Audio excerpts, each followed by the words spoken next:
Okay, so here is my messy desk. These are the word card sets for lessons 1 through 10. And these actual word cards are not included in the course, but I do provide you with the cards that you can print out and cut up and make into your own cards. These are just if you want. They're not mandatory, they're just optional. These are 1 through 10, these are 10 through 20, the ones that we're working on right now. They come with wilds and stuff, and then these are the games that I posted up here that the kids love to. We have student pick week and teacher pick week, so they can choose the games that they want to play. And I have a link of those activities and how to play them in the, maybe I don't. I will link that for you. So, and then these are just if they want a surprise, they pick which number, and then the number of the game is the one that they play. So we like to do those at the end of the first half of the lesson, at the beginning of the second half of the lesson. Okay, so they come in and they go to their file here and they pull out, so if they come in the morning, they will go to the AM students file and they will pull out their name, and then they will see what lesson they're on. The student's on lesson 13, so they will check to see if they were on lesson 13. And if they are, then this is where we left off, and it looks like this is where we left off today. And then they will continue from there. But if they're not, if they have completed their assignment, then it will have a check mark right there, and then they will get the next one. So let's say a student was in lesson 10, they would come into here and they would grab lesson 10. So this is what it looks like, and this is what I wanted to show you. Okay, so in the beginning, then they grab their pencil and their sucker, and then we use these little things. I'll show you what these are for too. Okay, so in lesson 10, the sight word is R. Where is it? The phoneme is Let me get my little pointer here. And then the grapheme is ER. So I wish I could flip this camera back and forth so I could talk to you.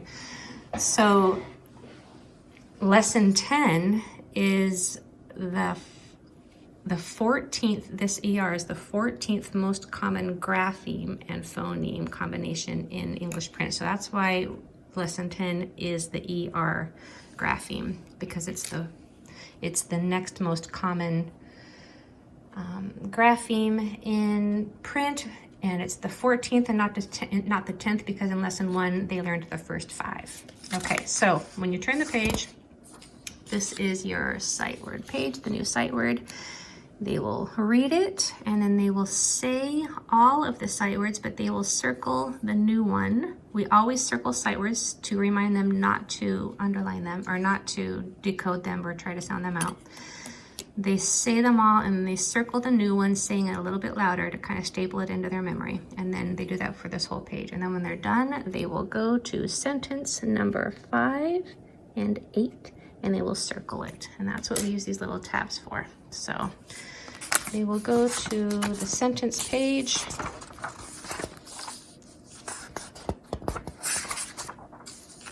Right here, they put a little tab right here.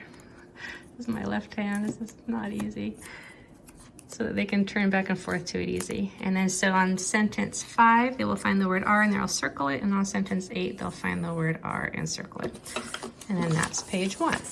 And these are all kind of bite-sized little pages for active minds who need short assignments. Okay, so after the sight word page is the new grapheme page. And then this is where you will teach them that the ER grapheme says and then they will practice saying the sound of each grapheme on this page, and I will have the correct sound, the correct pronunciation for them for you.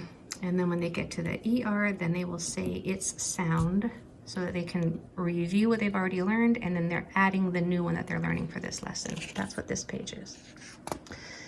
This is the new phoneme page. So now they are listening for the sound and then they are marking the bubble that has that phoneme in it. So for teacher, it would be, they would break up the sounds, t, e, ch, and then they would mark the bubble that has the sound in it. And they would do that for this whole this whole page. So hammer, so this is just phonemes. That's why there's not as many dots as there are letters in the word, because we're not working with letters, we're working with sounds. And the is right there. So that's how you do this phoneme page. And the directions for everything are right up there. Say, stretch, and separate the sounds. Mark the dot where you hear the new phoneme. So every page has its own little directions for you right there. Okay? All right, so after the new phoneme, this is the new words page. This is where they're going to pencil read, and I'm going to switch hands so I can... Okay, sorry about that. I'm the worst filmer. Okay, so this new words page is where they will start their pencil reading. So they would put a dot underneath each sound, say the sound of each phoneme, I, S, T, then they would connect the dots and say the sounds all in one breath. Sister, then a little faster, sister, and then blend it together, sister. And then they would locate and underline that sentence, that word in sentence number 2. So over here in the sentences page, we would find sister in sentence number 2 and we would underline it, sister, right there. So this really helps when they get to the sentences page, because so many of their words will already be circled or underlined, and in the vocab page you're going to see that we're going to box some words. So when they get to this page, they will see that they already know and have read many of the words on here, so that it's not intimidating or scary when they go to read those sentences. So that's what this new words page is. You would dot the sounds and pencil read each word, and then they would locate them in the sentences that are indicated. So this identifying words is a really good first step to reading them.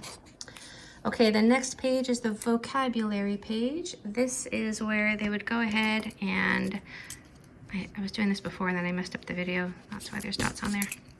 So they would dot the sounds, t, e, m, p, blend them together, temper, and then, so in the vocab page, they will be using, so right here, I usually have an iPad set up, and they will use either Siri or Alexa or Google or whatever you have, if you have anything. Otherwise they'd use the tutor or the teacher to find out what that word means if they don't already know. So a really important reason why I like to use the technology and have them ask Alexa or Google is because that it forces them to articulate each sound in the word really, really clearly. And that really helps with phonemic awareness and really helps tell their brain that each single letter has a job, each single grapheme has a job.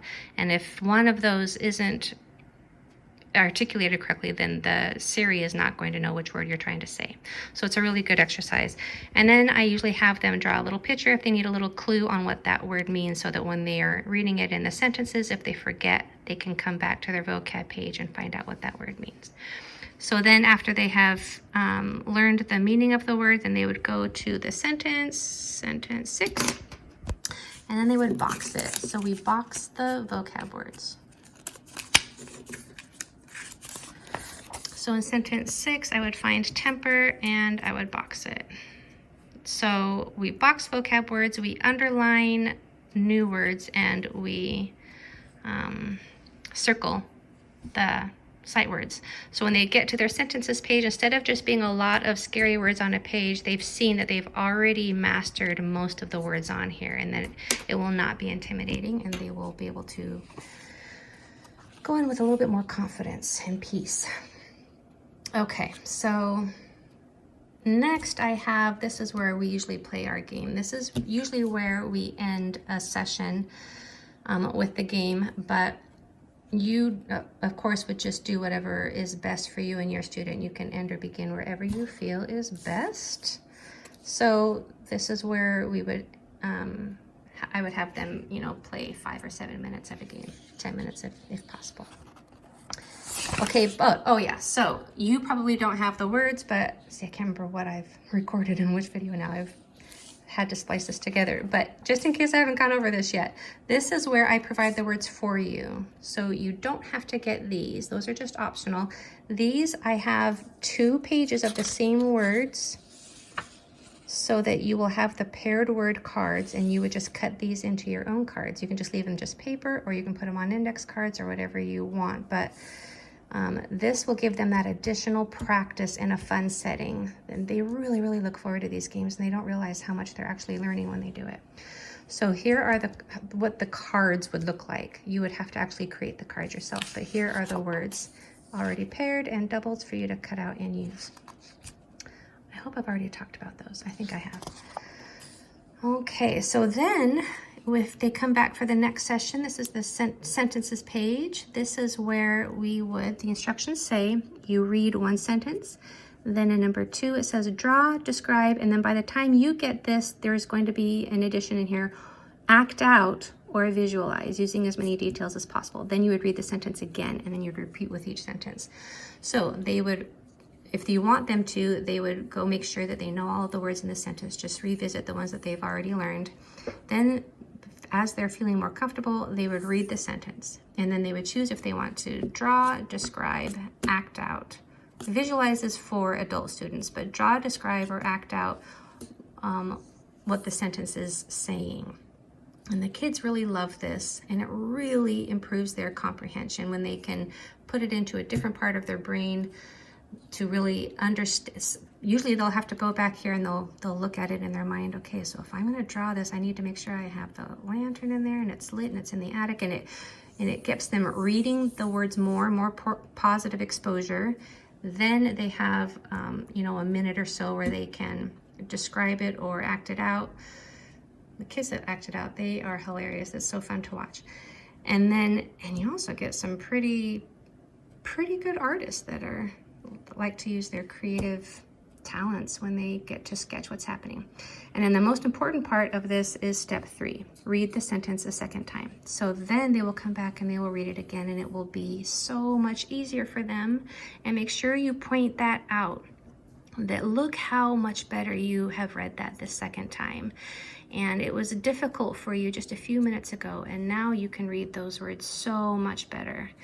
And they can, and they do, and it's beautiful to watch. And then you would just do that with each sentence. Okay, let's see. For additional practice, I also have books. I have books that I can put a link to that have short stories with all of these words in it for each lesson. Oh, so this next page is where they can draw if they want to draw what's happening in these sentences. There's a couple of pages with boxes, and then that's it. So in lessons 1 through 10, that's what it looks like. Beginning in lesson 11, after that sentence page, you will have a story page where they will, well, first of all, let me show you what they're going to do on the sentences page starting in lesson 11. So then they will have these, they will start, you will have highlighters, whatever colors you want, of course.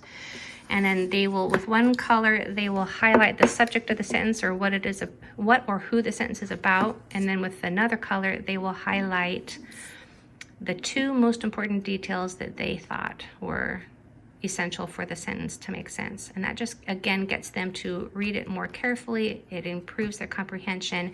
And then they go back and read it again, and they can read it so much better. And then beginning in lesson 11, they will have a stories page where they will either draw, describe, or act out the beginning, the middle, and the end of the story. And then they would read the story, and it would be so much better the second time. And they're so happy, and you're so happy, and everybody's happy. And so that's what lesson 10 looks like. That's what the first 1 to 10 lessons look like.